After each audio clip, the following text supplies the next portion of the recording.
এই ভিজুয়াল ওয়ার্ল্ডে আপনি যা দেখছেন তার সবকিছু সত্য নয়। আপনি দেখছেন বিশ্ব পুরো এগিয়ে যাচ্ছে, তাই না? এটা বাহ্যিক চোখ আপনার, কিন্তু আল্লাহর মারেফত দিয়ে দেখলে আপনি বুঝতে পারতেন বিশ্ব আগাচ্ছে ঠিকই, বাট কিয়ামতের দিকে। কিসের দিকে? বিশ্ব আগাচ্ছে ঠিকই, বাট নিউক্লিয়ার কোনো যুদ্ধের দিকে। এখন বলবে ভবিষ্যৎবাণী করে দিল নিউক্লিয়ার যুদ্ধ হবেই। হবেই তো বলি নাই, বলেছি হওয়ার মুখোমুখি অবস্থা দাঁড়িয়ে আছে। যে কোনো মিলিটারি অ্যাফেয়ার্স যারা পড়াশোনা করে, ভালো মানের পলিটিশিয়ান যারা, যারা ইন্টেলেক্ট রাখেন মাথার মধ্যে, শিক্ষিত সমাজ এবং মিলিটারি অ্যাফেয়ার্স যারা বোঝেন, তাদেরকে জিজ্ঞাসা করে দেখেন যে আবু তো আদনান ভাই একটা লেকচারে বলেছিল যে সারা ওয়ার্ল্ড নাকি নিউক্লিয়ার যুদ্ধের দ্বারপ্রান্তে দাঁড়িয়ে আছে, কথাটা কতটুকু সত্য? তারা অ্যান্সার দিবে ইনশাল্লাহ। দেখেন, এই শিক্ষিত সমাজ অ্যান্সার দিবে ইনশাল্লাহ। তাকে জিজ্ঞেস করতে যায় না যে বিষয়ে কোনো জ্ঞানী রাখে না। স্যার, যারা এই সেক্টরে পণ্ডিত তাদেরকে জিজ্ঞাসা করেন, তারা বলবে যে হ্যাঁ, এটা মুখোমুখি দাঁড়িয়ে আছে, যে কোনো সময় হতে পারে। সারা বিশ্বে দেখুন, সারা বিশ্বে মুসলিম কান্ট্রিগুলোর দিকে তাকিয়ে দেখুন, অলমোস্ট এভরি সিঙ্গেল মুসলিম কান্ট্রিতে আজকে মুসলমানরা নির্যাতনের শিকার। ঠিক আছে? সিরিয়ায় দেখেন, আপনি ইয়েমেনে দেখেন, ইরাক ইরানে দেখেন, আপনি যে উইঘুরদেরকে দেখেন, রোহিঙ্গাদেরকে দেখেন, আফগান তো আছেই। আফগান নিয়ে কথা বলা যাবে না ওদের সামনে, বিকজ তাদের মতে যারা পশ্চিমাদের এগেনস্টে যুদ্ধ করেছে ওরা খারেজি ছিল। যারা পশ্চিমাদের অপশক্তির বিরুদ্ধে যুদ্ধ করেছে তারা কি ছিল? খারেজি ছিল। অতএব আপনি ওটা নিয়ে কথা বলতে যাবেন না, আপনার পিছেও খারেজি ট্যাগ লাগিয়ে দিবে। কথা কি বুঝতে পারছেন? আচ্ছা, এ কারণে বিগার ইস্যুস, সারা ওয়ার্ল্ডে মুসলিমদের দুরবস্থা, ইকোনমিক স্যাংশন, শেষ জামানার চলমান ফিতনাগুলো, কান্ট্রিতে ইকোনমিক যে দুরবস্থা দেখা দিচ্ছে, মুসলিমদের উপর টর্চার, নির্যাতন, উম্মার বিভক্তি, এই যে বড় বড় ইস্যুসগুলো আছে, এগুলোর সময় চুপ, দেখতে পারবেন না, খুঁজে পাবেন না। যখনই দেখবেন এমন কোনো শব্দ বা ইস্যুস জোর করে বের করা যায় যেটাকে নিয়ে কথা বললে ইসলামিক একটা ফ্লোকে থামিয়ে দেওয়া যেতে পারে, তখন দেখবেন গর্ত থেকে মাথা বের করে বলছে এই যে খারেজি। সমাজদার কেলে ইশারা কাফি। আর কিচ্ছু বলতে যাচ্ছি না, শুধু মনে রাখবেন একটা কথা, যে কোরআন এবং সুন্নাহর সাথে গাদ্দারি করে পৃথিবীতে কেউ টিকে থাকতে পারলেও আল্লাহর কাছে টিকতে পারে নাই। কোরআন এবং সুন্নাহর সাথে গাদ্দারি করে দুনিয়াতে অনেক কিছু অ্যাচিভ করা যেতে পারে, কিন্তু আল্লাহ পাকের পরকালে আর কবরে কোশ্চিনকালেও পার পাওয়া যাবে না। শুধু দিনের ফিকহি মাসআলাগুলোই বোঝেন আর ইকোনমিক বিষয়গুলো বোঝেন না, ওয়ার্ল্ড অ্যাফেয়ার্স বোঝেন না, ওয়ার্ল্ডের মুসলিমদের জিওপলিটিক্স বোঝেন না, ইসলামিক মুসলিম কান্ট্রিগুলোর উপর যখন নির্যাতন নেমে আসে কথা বলতে পারেন না, নবীর অবমাননায় কথা বলতে পারেন না, নিষ্পাপ বাচ্চা কাচ্চাকে হত্যা করা হয় তখন কথা বলতে পারেন না। সুবহানাল্লাহ, এবং চোখের সামনে শিরকি কুফরি উৎসব হয়ে যায়, একটা কথা বলতে পারেন না। কোথায় ছিল এই কথাগুলো যখন এইসব ইস্যুগুলো সামনে ছিল? সুবহানাল্লাহ। এখান থেকে এক শ্রেণীর মানুষের একটা ভিতরের চরিত্র আপনি খুঁজে পাবেন। মনে রাখবেন, ইসলামের বাহ্যিক শত্রুর চাইতে ভিতরের শত্রুর ক্ষতিকর দিক বেশি। ইসলামের বাহ্যিক শত্রুদেরকে আমরা স্পষ্ট চিনি, তাদের সাথে ফাইট করা সহজ, কিন্তু ভিতরের শত্রুদের সাথে ফাইট করা ডিফিকাল্ট। এই জন্য এই যুগে বাইরের চোখ দিয়ে যা দেখবেন সেটা সবসময় সত্য নয়, ভিতরের চোখ দিয়ে আপনাকে দেখা শিখতে হবে। আপনাকে খিদির আলাইহিস সালাম হতে হবে। কোন খিদির? মুসা আলাইহিস সালাম বলছেন নৌকা কেন ফুটা করলেন? যে নৌকা পার করে দিল, আমাদেরকে নদী পার করে দিল, ওই নৌকা ফুটা করলেন? এই বাচ্চাকে হত্যা করলেন কেন? নিষ্পাপ বাচ্চা। এই দেয়ালটা নির্মাণ করলেন কেন? তিনটা প্রশ্নের উত্তরে খিদির আলাইহিস সালাম বলেছেন, আলাম আকুল লাক, আমি কি তোমাকে বলি নাই ইন্নাকা লান তাসতাতি মা'ইয়া সাবরা, তুমি আমার সাথে ধৈর্য ধরতে পারবে না? আমি নৌকা ফুটা করেছি এই কারণে, যদি নৌকা ফুটা না করতাম তাহলে এই নৌকা পরবর্তীতে হাইজ্যাক হয়ে যেত, কারণ ওই সমুদ্রে জলদস্যু ছিল, ভালো নৌকা হলে হাইজ্যাক করে ফেলতো, তাই ফুটা করে ফেলেছি। বাচ্চাকে কেন হত্যা করেছি? নিজের ইচ্ছায় করি নাই, আল্লাহর হুকুমে করেছি, কারণ আল্লাহ পাক আমাকে জানিয়েছেন এই বাচ্চা যদি বড় হতো, বড় একটা কাফের হতো এবং সে তার পিতা মাতাকেও কুফরিতে নিয়ে আসতো। দেয়াল কেন নির্মাণ করেছি? বিকজ দেয়াল হচ্ছে এই বাড়ির দুইজন এতিম বালকের দেয়াল, এই দেয়ালের নিচে গুপ্তধন আছে, যদি নির্মাণ না করতাম মানুষ টাকা পয়সা নিয়ে চলে যেত। নির্মাণ করেছি, পরবর্তীতে যখন এটা বড় হবে এই গুপ্তধন তারা পাবে। এই তিনটা ঘটনায় কোথায় আছে? সূরা কাহফের মধ্যে। কোন সূরা? সূরা কাহফ, ওই সূরা যে সূরা আপনাকে দাজ্জালের ফিতনা থেকে বাঁচাবে। তো সূরা কাহফের মধ্যে ঘটনা আছে। এখানে খিদির আলাইহিস সালাম যা করছেন তিনি ইন্টারনালি বিষয়গুলোকে অবজার্ভ করছেন। আল্লাহ পাকের নূর, আল্লাহর দেয়া বসিরা এবং মারিফত দিয়ে তিনি দেখছেন। আর মূসা আলাইহিস সালাম বাহ্যিকভাবে দেখছেন, নৌকা কেন ফুটা করলেন, বাচ্চা কেন হত্যা করলেন, দেয়াল কেন নির্মাণ করলেন। কথা কি বুঝতে পারছেন? তো এখানে বাহ্যিক দৃষ্টি এই যুগে চলার জন্য আপনার জন্য যথেষ্ট নয়। আপনাকে খিদির আলাইহিস সালামের মতো ইন্টারনালি আপনাকে পিউরিফাইড হতে হবে, ইন্টারনাল অবজারভেশনের দরজাটা খুলতে হবে। একটা বিষয় বোঝেন, আলোচনা একটু হাইট হচ্ছে আমি বুঝতে পারছি, মনোযোগ ধরে রাখতে হবে। এখানে বিষয়টা হচ্ছে যে যুগে ফিতনা ছড়িয়ে পড়বে, এমনভাবে ফিতনা ছড়িয়ে পড়বে যে ফিতনাগুলো একদম দাজ্জালীয় সভ্যতার মতো। এখন কি সেরকম ছড়িয়ে পড়েছে না? নাকি এটা বোঝানোর জন্য আবার নতুন লেকচার দেওয়া লাগবে? তখন এই ফিতনাময় পরিবেশে আপনি খিদির আলাইহিস সালামের মতো দূরদর্শিতা সম্পন্ন হতে না পারলে পথ হারিয়ে ফেলবেন। শুধু তাই নয়, এ যুগে বাহ্যিক চোখ দিয়ে যা দেখা যাবে সব সময় তা সত্য হবে না। এই তিনটা ঘটনায় ভিজুয়াল ওয়ার্ল্ড বলি আমরা, যেটা বাহ্যিক পৃথিবী, এবং রিয়েলিটি বাস্তবতা, এর মধ্যে আসমান জমিন পার্থক্য ছিল। ওই নৌকা ফুটা করে কি খিদির আলাইহিস সালাম সত্যি ভুল করেছিলেন? আচ্ছা, ওই বাচ্চাকে হত্যা করে কি তিনি অন্যায় করেছিলেন? দেয়াল নির্মাণ করে কি তিনি বোকার মতো কাজ করেছেন? না। এই ভিজুয়াল ওয়ার্ল্ডে আপনি যা দেখছেন তার সবকিছু সত্য নয়। আপনি দেখছেন বিশ্ব পুরো এগিয়ে যাচ্ছে, তাই না? এটা বাহ্যিক চোখ আপনার, কিন্তু আল্লাহর মারিফত দিয়ে দেখলে আপনি বুঝতে পারতেন বিশ্ব আগাচ্ছে ঠিকই, বাট কিয়ামতের দিকে। কিসের দিকে? বিশ্ব আগাচ্ছে ঠিকই, বাট নিউক্লিয়ার কোনো যুদ্ধের দিকে। এখন বলবে ভবিষ্যৎবাণী করে দিল নিউক্লিয়ার যুদ্ধ হবেই তো বলি নাই, বলেছি হওয়ার মুখোমুখি অবস্থা দাঁড়িয়ে আছে। যে কোনো মিলিটারি অ্যাফেয়ার্স যারা পড়াশোনা করে, ভালো মানের পলিটিশিয়ান যারা ইন্টেলেক্ট রাখেন মাথার মধ্যে, শিক্ষিত সমাজ এবং মিলিটারি অ্যাফেয়ার্স যারা বোঝেন, তাদেরকে জিজ্ঞাসা করে দেখেন যে আবু তো আদনান ভাই একটা লেকচারে বলেছিল যে সারা ওয়ার্ল্ড নাকি নিউক্লিয়ার যুদ্ধের দ্বারপ্রান্তে দাঁড়িয়ে আছে, কথাটা কতটুকু সত্য? তারা অ্যান্সার দিবে ইনশাল্লাহ। দেখেন, এই শিক্ষিত সমাজ অ্যান্সার দিবে ইনশাল্লাহ। তাকে জিজ্ঞেস করতে যায় না যে বিষয়ে কোনো জ্ঞানী রাখে না। যারা এই সেক্টরে পণ্ডিত তাদেরকে জিজ্ঞাসা করেন, তারা বলবে যে হ্যাঁ, এটা মুখোমুখি দাঁড়িয়ে আছে, যে কোনো সময় হতে পারে। আমরা নিউক্লিয়ার যুদ্ধ হবে কিনা তা তো আর আমরা কোরআন সুন্নাহয় পাইনি, এতটুকু পেয়েছি মালহামা হবে। কি হবে? মালহামা মানে মহাযুদ্ধ। এটা বিভিন্ন কান্ট্রির মধ্যে জড়িয়ে পড়তে পারে, আল্লাহু আ'লাম বিসসাওয়াব। এতটুকু জেনেছি ইরাকের ইউফ্রেটিস নদীর সোনার পাহাড়কে কেন্দ্র করে বিশাল যুদ্ধ হবে, এটা জেনেছি, হাদিসে আছে। শুধু তাই নয়, নবী সাল্লাল্লাহু আলাইহি ওয়াসাল্লাম বলেছেন প্রতি 100 জনের মধ্যে 99 জন মানুষ ওই যুদ্ধে মারা যাবে। যারা যুদ্ধে অংশ নিবে তাদের কথা বলা হচ্ছে। মুসলিমদেরকে বলা হচ্ছে তোমরা ওই সম্পদে হাতও দিবে না। ওই সম্পদ নেয়া তো দূরের কথা, ওখানে হাতও দিতে যেও। আমার কথা কি বুঝতে পারছেন? তো দেখছেন বিশ্ব এগিয়ে যাচ্ছে, কিন্তু আমরা বলছি যে একটা নিউক্লিয়ার ওয়ারের দিকে এগিয়ে যাচ্ছে। দেখছেন ইকোনমিক্যালি আমরা খুব সমৃদ্ধ হচ্ছি, সারা বিশ্ব, তাই না? কিন্তু বিশ্বের অনেক দেশ, বিশ্বের অনেক কান্ট্রি ইকোনমিক্যালি এখন একটা দুরবস্থার সম্মুখীন হয়ে আছে। এটা রিয়েলিটি আর ভিজুয়াল ওয়ার্ল্ড এক জিনিস নয়। আপনি দেখছেন মেয়েরা খুব এগিয়ে যাচ্ছে, একদম ওই যে স্টেজে উঠে নাচানাচি করছে, অধিকার আন্দোলন এভরিথিং, তাই না?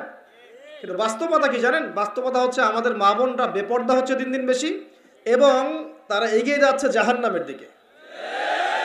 নবীজি বলেছেন এই কথাই, শেষ জামানায় এক শ্রেণীর নারী বের হবে, নিসাউন, মহিলা, ক্যাসিয়াতুন, যারা কাপড় পরে থাকবে, আরিয়াতুন, তারপরেও নগ্ন হবে, কাপড় পরেও নগ্ন থাকবে, এবং তারা অন্যকে আকৃষ্ট করবে, যে সিডিউসড করবে, এবং অন্যের দিকেও আকৃষ্ট হবে, মানে নিজেও সিডিউস হবে। তো এই শ্রেণীর মেয়েরা কি এখন বের হয়নি? নবীজি বলেছেন এক শ্রেণীর মেয়ে বের হবে, পুরুষের পোশাক পরে থাকবে। কিসের পোশাক? পুরুষের পোশাক।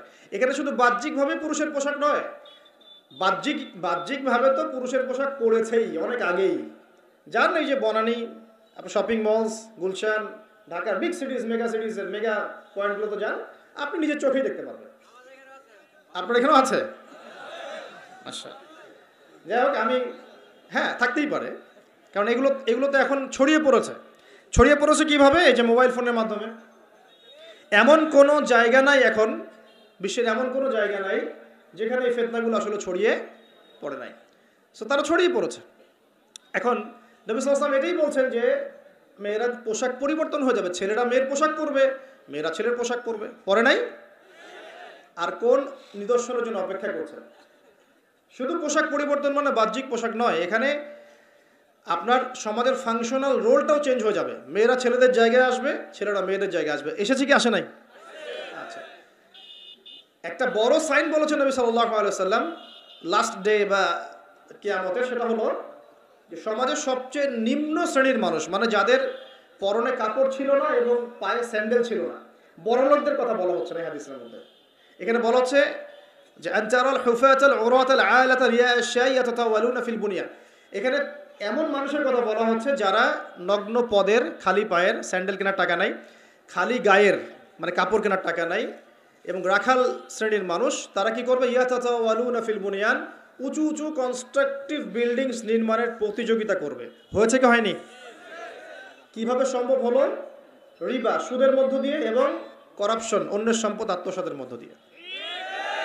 হয়েছে কি হয় নাই? তো আর কোন নিদর্শনের জন্য অপেক্ষা করছে? একটা একটা করে বলতে গেলে সারা রাত চলে যাবে। মূল কথা হচ্ছে ফিতনাময় পরিবেশের মধ্যে যেখানে এরকম সবকিছু দেখা যায়, আপনার বাইরের চোখ দিয়ে না দেখে ভিতরের চোখ দিয়ে বুঝতে হবে, তখন দেখবেন এখানে বাস্তবতা এবং ভিজুয়াল ওয়ার্ল্ডের মধ্যে আকাশ পাতাল পার্থক্য আছে। আপনি দেখছেন হ্যাঁ মেয়েরা এগিয়ে যাচ্ছে, আমরা বলছি বাস্তবতা হচ্ছে মেয়েরা জাহান্নামের দিকে যাচ্ছে এগিয়ে। আপনি দেখছেন যে হ্যাঁ খুব সুন্দর ইকোনমিক প্রোগ্রেস, আদতে কি হচ্ছে? আদতে পুরো ইকোনমিক স্যাংশনের মধ্যে আমরা পড়ে আছি, অবস্থা খারাপ। আপনি দেখছেন সারা ওয়ার্ল্ড খুব এগিয়ে যায়, মঙ্গলে, চাঁদে কি একটা অবস্থা, কিন্তু আদতে কি হচ্ছে? পুরো কিয়ামতের দিকে বিশ্ব এগিয়ে যাচ্ছে। দেখছেন মুসলিম উম্মাহ খুবই নারে তাকবীর আল্লাহু আকবার একদম, তাই না আমাদের অবস্থা? কিন্তু বাস্তবতা কি? বাস্তবতা হচ্ছে পুরো বিশ্ব জুড়ে মুসলিমদের এখন একটা অধঃপতনের সময় চলছে প্রতিটা সেক্টরে।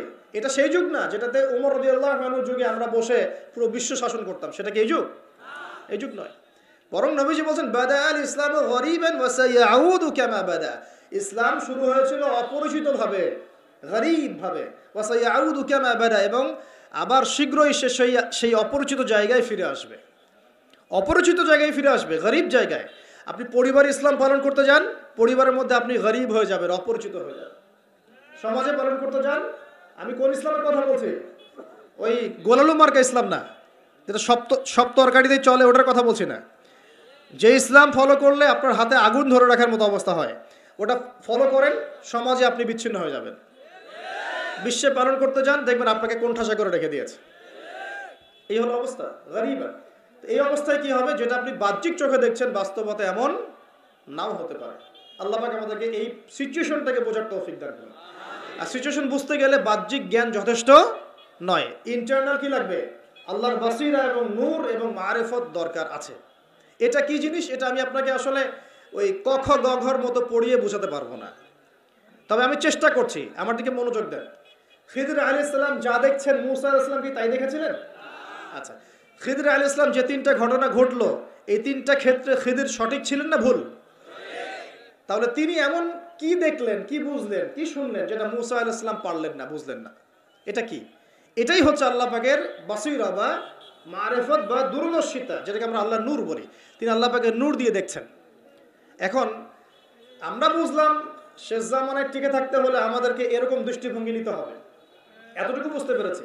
কিন্তু এই দৃষ্টিভঙ্গি অর্জিত হবে কিভাবে, এই বিষয়টা আমরা বুঝতে পারছি না। এই দৃষ্টিভঙ্গি অর্জিত হবে কিভাবে, এটা কি জানা দরকার নাই? আচ্ছা, আসলে সেদিকে কথা বলি। প্রথম কথা প্রিয় ভাইয়েরা, এই দৃষ্টিভঙ্গি অর্জন করতে হলে আগে কলব পরিষ্কার করতে হবে। কি করতে হবে? আচ্ছা, এটা কিভাবে হবে? সার্ফ এক্সেল দিয়ে ঘষবেন? আচ্ছা, কলব পরিষ্কার করার জন্য আমি কয়েকটা ফর্মুলা বলে দিই আগে। এটা সবার জন্যে, এবং বিশ্বাস করেন এখন আমরা সমাজে যারা বসবাস করি, বেশিরভাগ আমরা মৃত কলব নিয়ে বসবাস করি, বেশিরভাগ। যদি কলব জিন্দাই হতো তাহলে হক বাতিল চিনতে পারতাম না। যদি কলব জিন্দাই থাকতো তাহলে কি দুনিয়ার এই মোহের মধ্যে ব্যস্ত থাকি? যদি কলব জিন্দা থাকতো সারাদিন তাহলে দুনিয়ার ফিকিরে ব্যস্ত থাকতে পারি। যদি কলব জীবিতই থাকে তাহলে কাউকে দাফন করার পরে দুনিয়াবি খোশ গল্পে কেউ মত্ত হতে পারে। যদি কলব জিন্দা থাকে তাহলে কেউ মানুষকে ঠকাতে পারে, মাপে কম দিতে পারে, কেউ কি গোপনে পাপ করতে পারে, কেউ কি অন্য সম্পদ আত্মসাৎ করতে পারে? কলব জিন্দা থাকলে কেউ সুদ খায়, কলব জিন্দা থাকলে কেউ জেনা করে, কলব জিন্দা থাকলে কেউ এরকম নোংরা কনসার্টে যেতে পারে? অতএব বুঝতে পারছি এইসব পরিস্থিতি দেখে যে আমাদের বেশিরভাগের কলব কি মৃত, নিঃসন্দেহে মৃত, কোনো সন্দেহ নাই। নবী সাল্লাল্লাহু আলাইহি ওয়াসাল্লাম বলছেন, যখন আদম সন্তান একটা পাপ করে তখন কলবের মধ্যে একটা স্পট বা দাগ পড়ে, কালো একটা স্পট বা দাগ পড়ে।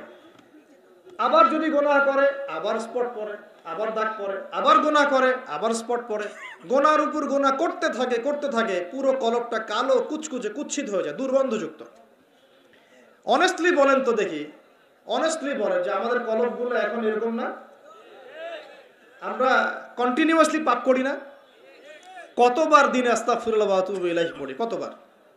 নবী সাল্লাল্লাহু আলাইহি ওয়াসাল্লাম এমন একজন ব্যক্তি যার আগের গুনাহ মাফ, পরের গুনাহ মাফ, তারপরেও তিনি দিনে 100 বার বলতেন আস্তাগফিরুল্লাহ ওয়া আতুবু ইলাইহি।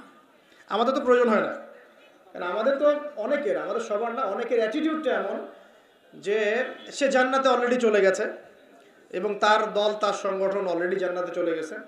আপনার যদি লিজ লাগে আপনি আসেন, আমার কাছে ফর্ম পূরণ করেন, আপনাকে দিয়ে দিব জান্নাত। এমন অ্যাটিটিউড নাই? আচ্ছা, এই অ্যাটিটিউডটা কিন্তু ইহুদের দর্শন। ওরা এরকম মনে করতো যে আমরা আল্লাহর সিলেক্টেড বান্দা, ইলেক্টেড বান্দা, যদি জাহান্নামে যাইও তাহলে অল্প কয়েকদিন থাকবো, তারপর বেরো চলে আসবো। হ্যাঁ, এই কথা সূরা বাকারায় আছে, পড়ে দেখেন। তো দেখুন প্রিয় ভাইয়েরা, কলব পরিষ্কারটা সবচেয়ে ইম্পর্টেন্ট জিনিস। এখন মানুষ বলতে পারে সুফিজমের আলোচনা করছে। হ্যাঁ, সুফিজমের আলোচনা করছি কিনা তা জানি না, তবে আমি আল্লাহর ইহসান নিয়ে কথা বলছি। কি নিয়ে কথা বলছি? হাদিসে জিবরিলের মধ্যে 4টা প্রশ্ন করা হয়েছে। কটা প্রশ্ন? 4টা। তার মধ্যে একটা প্রশ্ন হচ্ছে আখবিরনি আনিল ইহসান, হে মুহাম্মদ সাল্লাল্লাহু আলাইহি ওয়াসাল্লাম আমাকে ইহসান সম্পর্কে বলুন। জিবরাইল আলাইহিস সালাম প্রশ্ন করছেন। কে প্রশ্ন করছেন? ইহসান কি? নবী সাল্লাল্লাহু আলাইহি ওয়াসাল্লাম বলেন আনতা আবুদুল্লাহ কাআন্নাকা তারাহ, তুমি এমন ভাবে আল্লাহর ইবাদত করবে যেন তুমি আল্লাহকে দেখতে পাচ্ছ। ওয়া ইল্লাম তাকুন তারাহু ফাইন্নাহু ইয়ারাক, তুমি যদি আল্লাহকে দেখতে নাও পারো জেনে রাখবে যে আল্লাহ পাক তোমাকে দেখছেন। এই ফিলিংসটা মানুষের মধ্যে থাকলে কি মানুষ পাপগুলো কন্টিনিউয়াসলি করতে পারে? যদি পাপ হয়েও যায় সেটা তওবা করে ফিরে আসবে, তাই নয় কি? আচ্ছা, এখন দেখুন কি করতে হবে। এক নাম্বার বলছি যে অন্তরটাকে পরিচ্ছন্ন করতে হবে। পরিচ্ছন্ন করার জন্য প্রথম কাজ কি? প্রথম কাজ হচ্ছে 5 ওয়াক্ত নামাজকে আঁকড়ে ধরা। কি করা? 5 ওয়াক্ত নামাজকে আঁকড়ে ধরা। যদি আপনি জামাত মিসও করে ফেলেন বাসায় পড়ে ফেলবেন, নামাজ বাদ দেওয়া যাবে না। মানে জামাত মিস করে ফেলেছি জন্য নামাজ বাদ, এমন নয়। নামাজ জামাত মিস হয়ে গেছে, আচ্ছা হয়ে গেছে, ঘুমিয়েছিলেন বা মনে ছিল না বা ব্যস্ত ছিলেন, কথার কথা, যখনই সময় পেয়েছেন, মনে পড়েছে, ঘুম থেকে উঠেছেন, নামাজ পড়তে হবে, একাই পড়তে হবে। বাদ দিবেন আজকে থেকে? বরং আমরা চেষ্টা করব ইনশাআল্লাহ জীবনে যে নামাজগুলো কাজা হয়ে গেছে সেগুলো যেন হিসেব করে আদায় করে দেয়া সম্ভব হয়, এটাও চেষ্টা করা উচিত। আল্লাহ পাক তৌফিক দান করুন। এক নম্বর নসিহত, নামাজ ছাড়া যাবে না। কারণ একটা হাদিস যথেষ্ট। নবী সাল্লাল্লাহু আলাইহি ওয়াসাল্লাম বলেছেন যে মান তারাকা সালাতান মুতাআম্মিদান ফাকাদ কাফারা, যে ব্যক্তি ইচ্ছাকৃতভাবে নামাজকে ছেড়ে দিল সে ব্যক্তি যেন কুফরি করলো। কি করলো? কুফরি করলো। মুয়াজ বিন জাবাল রাদিয়াল্লাহু আনহু হাদিসে এসেছে নবী সাল্লাল্লাহু আলাইহি ওয়াসাল্লাম বলেছেন মান তারাকা সালাতান মুতাআম্মিদান ফাকাদ বারিআত মিন জিম্মাতিল্লাহ, যে ব্যক্তি ইচ্ছাকৃতভাবে তার উপর অর্পিত ফরজ নামাজ ত্যাগ করলো সে ব্যক্তি আল্লাহ পাকের জিম্মেদারি থেকে মুক্ত হয়ে গেল, তার উপর আল্লাহর কোনো জিম্মেদারি নাই। প্রথম নসিহত, যদি অন্তর পরিচ্ছন্ন করতে চাই নামাজ। মনে থাকবে ইনশাআল্লাহ। আল্লাহ আমাকে তৌফিক দান করুন, আপনাদের সবাইকে তৌফিক দান করুন। 2 নম্বর, বেশি বেশি কোরআন তেলাওয়াত। বেশি বেশি কি? কোরআন তেলাওয়াত। কোরআন তেলাওয়াতের কোনো বিকল্প নেই। প্রত্যেক দিন কিছু কিছু আয়াত এবং সূরাগুলো অবশ্যই তেলাওয়াত করার চেষ্টা করবেন। যেমন আমি বলে দেই, কিছু বলে দেই, মনে রাখেন, কিছু শিখেন। 1 নাম্বার সূরা ফাতিহা, 2 নাম্বার সূরা ফালাক, নাস, ইখলাস 3 বার করে সকাল সন্ধ্যা। সূরা ফালাক, নাস, ইখলাস, কুল হুয়াল্লাহু আহাদ, কুল আউযু বিরাব্বিল ফালাক এবং কুল আউযু বিরাব্বিন নাস 3 বার। সূরাতুল কাফিরুন ঘুমানোর আগে একবার, সূরা হাশরের শেষ 3 আয়াত, সূরা বাকারার শেষের 3 আয়াত, ঠিক আছে? তারপরে সূরা মুমিনুনের কিছু আয়াত, আয়াতুল কুরসি, সূরা আলে ইমরানের শেষের 10 আয়াত, সম্ভব হলে সূরা মুলক, প্রত্যেক জুমায় সূরাতুল কাহফ, অথবা আপনি চাইলে এই যে মানুষ অনেকে ঝাড়ফুঁকের সমস্যা হয় না, বদনজর লাগা, ঝাড়ফুঁক, কুফরি কালাম, সেসব ক্ষেত্রে আপনি সূরা জিনের প্রথম 10 আয়াত, সূরা সফফাতের প্রথম 10 আয়াত, সূরা ইয়াসিন, সূরা কাহফের প্রথম 10 শেষ 10 এগুলোর উপর আমল করতে পারেন। ইনশাআল্লাহ দেখবেন আপনার জীবনে বরকত আসবে, আপনি চোখ লাগা বদনজর, এই যে হিংসুকের হিংসা, চোখ লাগা বদনজর, কুফুরি, তাবিজ, কালাম, এগুলো থেকে বেঁচে থাকবেন ইনশাআল্লাহ। আল্লাহ পাক আপনার পরিবারকে আপনাকে বাঁচাবে ইনশাআল্লাহ কোরআনের বদৌলতে। এবং এগুলো যদি মুখস্থ করে ফেলতে পারেন এবং নিয়মিত মাঝে মাঝে নামাজে পড়েন, এমনি এমনি তেলাওয়াত করেন, ইনশাআল্লাহ তাআলা কোরআন আপনার জীবনে প্রোটেকশন নিয়ে আসবে, আল্লাহর রহমত বরকত নিয়ে আসবে ইনশাআল্লাহ। এবং কোরআনের মধ্যেই কি আছে? শেফা, আরোগ্য আছে। ওয়া নুনাজ্জিলু মিনাল কুরআন মা হুয়া শিফাউন ওয়া রাহমাতুল লিল মুমিনিন। আল্লাহ পাক বলছেন আমি কোরআন নাজিল করেছি, এর মধ্যেই মুমিনদের জন্য শিফা আছে, শিফা, আরোগ্য আছে, এবং আল্লাহর রহমত, দয়া আছে। আমরা আরোগ্য চাই না? আল্লাহর দয়া চাই না? আর এই আরোগ্য শুধু দৈহিক রোগের আরোগ্য নয়, কলবের রোগের আরোগ্য। তো কোরআন তেলাওয়াতকে বাড়িয়ে দেওয়ার চেষ্টা করেন, আল্লাহ পাক তৌফিক দান করুন। আর যদি পসিবল হয়, আল্লাহ পাক যদি আরো ফুরসত দেন, তৌফিক দেন, প্রত্যেকদিন 1 ঘন্টা করে 1 পারা কোরআন তেলাওয়াত করবেন। পারবেন ইনশাআল্লাহ? আল্লাহ আমাদের সবাইকে তৌফিক দান করুন। এরপর কি? বেশি বেশি আল্লাহর জিকির। 1 নাম্বার কি বলেছি? সালাত। 2 নাম্বার কোরআন তেলাওয়াত। 3 নাম্বার হচ্ছে আল্লাহর জিকির। বেশি বেশি আল্লাহর জিকির। আল্লাহর জিকির মানে শুধু আল্লাহ আল্লাহ এটাকে বোঝাচ্ছি না। আল্লাহর জিকির মানে আপনি সবসময় ফিল করবেন, আল্লাহকে স্মরণ করবেন যে আল্লাহ পাক আপনাকে দেখছেন, আপনি আল্লাহর ইবাদত করছেন, আল্লাহ আপনাকে দেখছেন। আপনি আল্লাহকে দেখতে না পারলেও আল্লাহ আপনাকে দেখছেন, আল্লাহ আপনার কথা শুনছেন, আল্লাহ হাজির নাজির, আপনি ফিল করবেন। জিকির মানে কি? স্মরণ করা। জিকির মানে কি? স্মরণ করা। আপনি সুবহানাল্লাহ পড়ছেন, আল্লাহর জিকির করছেন, আলহামদুলিল্লাহ আলহামদুলিল্লাহ পড়ছেন, আল্লাহু আকবার পড়ছেন, লা ইলাহা ইল্লাল্লাহ পড়ছেন, হ্যাঁ, লা হাওলা ওয়ালা কুওয়াতা ইল্লা বিল্লাহ পড়ছেন, এগুলোতে আপনি আল্লাহর জিকির করছেন, আলহামদুলিল্লাহ। এখন ব্যবসা করতে গিয়েছেন, এই যে মাপের দাড়িপাল্লা উঠালেন, এই যে মাপে কম দিচ্ছেন, এখন কি আল্লাহ আপনাকে দেখছেন না? এই যে আপনি আল্লাহকে স্মরণ করছেন যে আল্লাহ আমাকে দেখছেন, মাপে কমটা দেওয়া যাবে না, যদিও কাস্টমার বুঝতে পারছে না, এই যে আপনি আল্লাহকে স্মরণ করলেন, এটাই আল্লাহর জিকির। এটা কি? আল্লাহর জিকির। আপনি ওই যে স্কুলে গিয়েছেন বা কলেজে গিয়েছেন, এখন মাশাআল্লাহ আপনার তো বান্ধবীর অভাব নাই, কয়েকজন বান্ধবী আপনাকে ফোর্স করছে, চল ওখানে গিয়ে কফি খাই, এই করি সেই করি, আজকে ঘুরে আসি রমনা পার্ক, নাকি?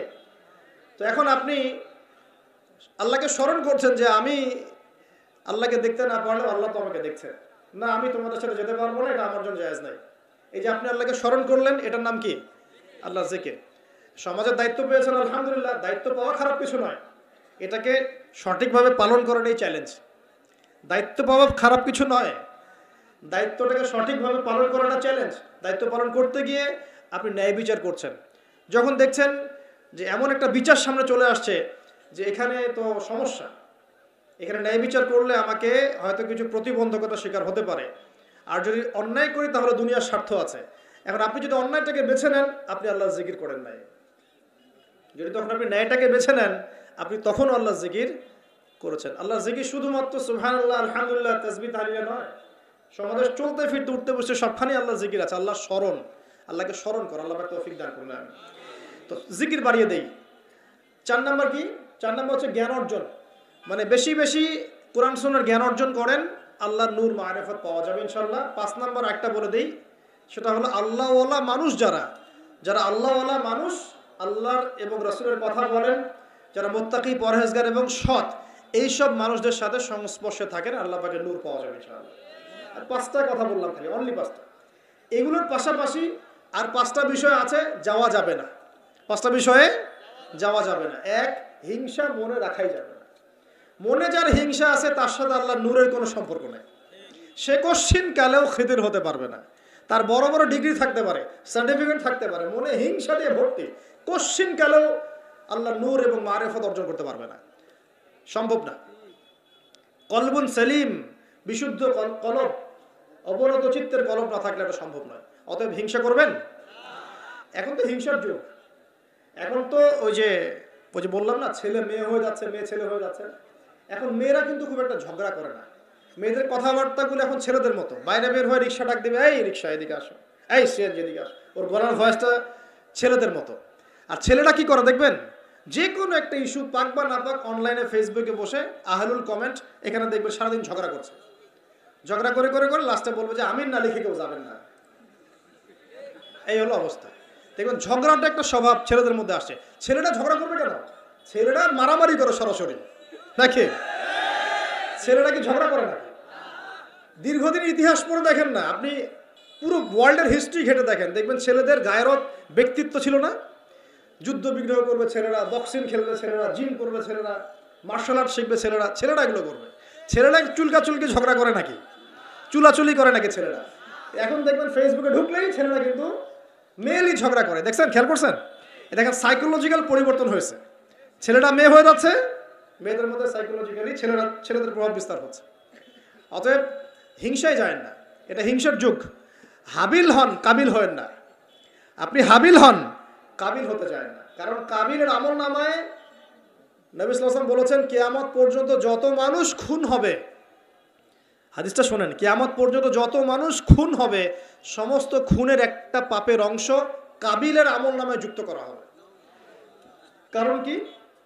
কারণ পৃথিবীর ইতিহাসে সেই প্রথম খুনের সিলসিলা চালু করেছিল, সে তার ভাই হাবিলকে হত্যা করেছিল।